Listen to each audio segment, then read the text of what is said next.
11:45 minutos, continuamos con más de Noticias Globovisión Internacionales. En esta parte nos acompaña desde España Laura Mateus, internacionalista. Gracias, Laura, por acompañarnos. Hola, ¿cómo estás? Muchísimo gusto.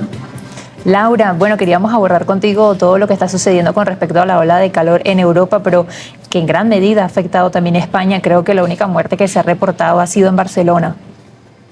Sí, correcto. La verdad es impresionante y creo que ya es un tema en donde es imposible obviar que es algo histórico y que claramente se deben generar medidas inmediatas. Ahora, Laura, con respecto a los reportes, por ejemplo, en el caso de Francia, ya se estima que a partir de este martes distintos departamentos, incluyendo París, la capital, estén en alerta máxima. ¿Cuáles ahora las medidas que están tomando las autoridades en España? Bueno, realmente las medidas que están tomando son pues establecer las alarmas y claramente todo esto lo que conlleva. Sin embargo, realmente esto es algo histórico a lo cual no se había generado como la suficiente preparación y pues esto es algo que va más allá en simplemente estas medidas. Debemos comprender que esto es una clara muestra del cambio climático y que se requieren no solamente como medidas para afrontar esta situación, sino de cómo vamos a realmente mitigar o hacer algo frente al cambio climático, más considerando, digamos, que el panorama actual político en donde se están dando estos discursos negacionistas que están afectando las mismas regulaciones que se dan en materia ambiental y de cómo podemos adaptarnos y digamos que hacer algo para tratar de mitigar específicamente estas problemáticas relacionadas pues a lo que es el calentamiento global y cambio climático, como he dicho. Ahora, Laura, tú que nos acompañas, por ejemplo, desde España, en Europa, uno de los países más afectados y que además está en primera línea con esta crisis climática es España. ¿Qué medidas se están tomando a nivel general? ¿Cómo se prepara tú, por ejemplo, que estás allí, la sociedad en general? Pero además entendiendo lo que sucedió muy recientemente, como por ejemplo la Dana, que ha sido uno de estos escenarios más catastróficos y recientes, entendiendo que los últimos 3 años, por ejemplo, rompieron récords de temperaturas. Correcto. Se ve realmente como muchas veces, y lo digo también en mi experiencia acá directamente, como se habla de que va a ser, por ejemplo, un verano extremadamente caliente, pero no se toman realmente las medidas. Las personas en sí siguen un poco muy a la espera de lo que pueda pasar y no tomaron las medidas preventivas. Sin embargo, por ejemplo, se puede ver como hay colegios, empresas que lo que hacen es tratar de que las personas se queden en su hogar, considerando los riesgos que hay frente a los golpes de calor.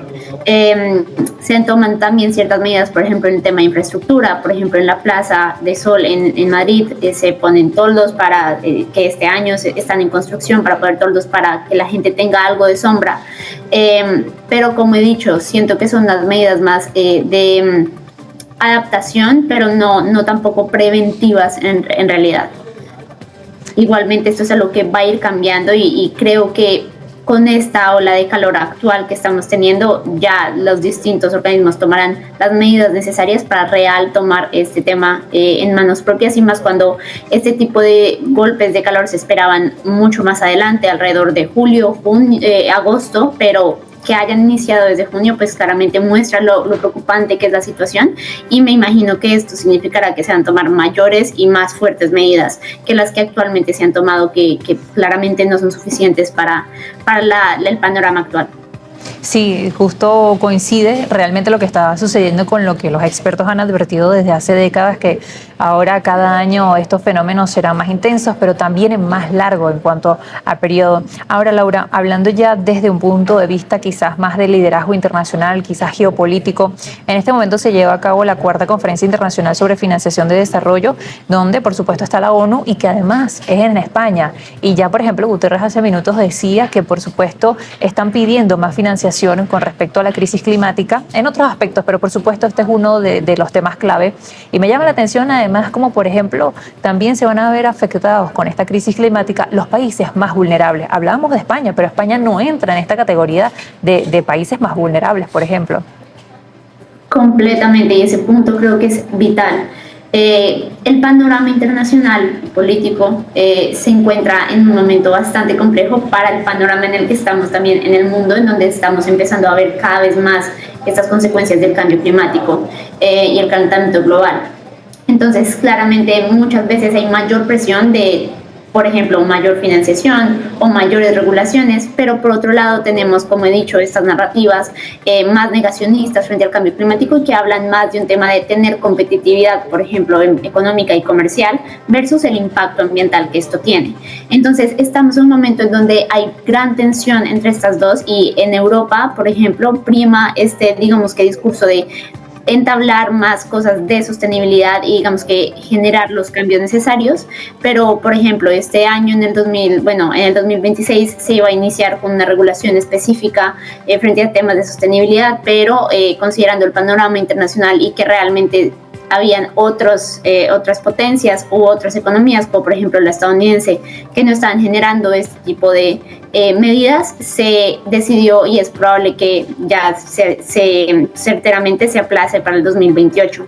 Entonces, al final, sí se están discutiendo cosas, pero realmente no se están haciendo las suficientes. Y como he dicho, el panorama internacional y político internacional sí está jugando mucho digamos que en trabar estos avances que requerimos urgentemente y más, como has dicho muy bien, los efectos del cambio climático son completamente desiguales. Los principales países que se ven afectados son de hecho países vulnerables, tanto en materia también económica, entonces poder hacer frente y adaptarse a estos efectos que se van a generar pues es completamente difícil y ahí es donde también se empiezan a ver, digamos que estos rezagos de lo que es la inigualdad y la desigualdad como ya internacional frente a cómo opera nuestro sistema económico y cómo ese sistema económico global también genera impactos frente a, por ejemplo, el tema de gasto de recursos, efectos medioambientales y es algo que a pesar de que estaba tomando bastante fuerza, como he dicho, la ha perdido un poco por el panorama y los discursos políticos que se están dando globalmente.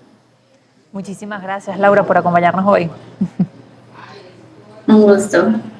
Bueno, un abrazo para ti y por supuesto también para toda España que además vive este momento después de lo que fue la Dana y también por supuesto a los que se conectan y que nos ven desde Europa a través de nuestro canal de YouTube, Globovisión Videos en vivo. Fue Laura Mateus, internacionalista que nos acompañaba desde España. Por cierto, por ejemplo, en 2024 a nivel nacional se reportaron más de 2.000 defunciones que eran atribuibles a lo que era la ola de calor y lo que llama la atención, por ejemplo, es que más del 90% de las muertes fueron mayores de 75 años y además de esto el 60% se produjeron en el mes de agosto. Este es el panorama y además basándonos también en lo que sucedía el año pasado.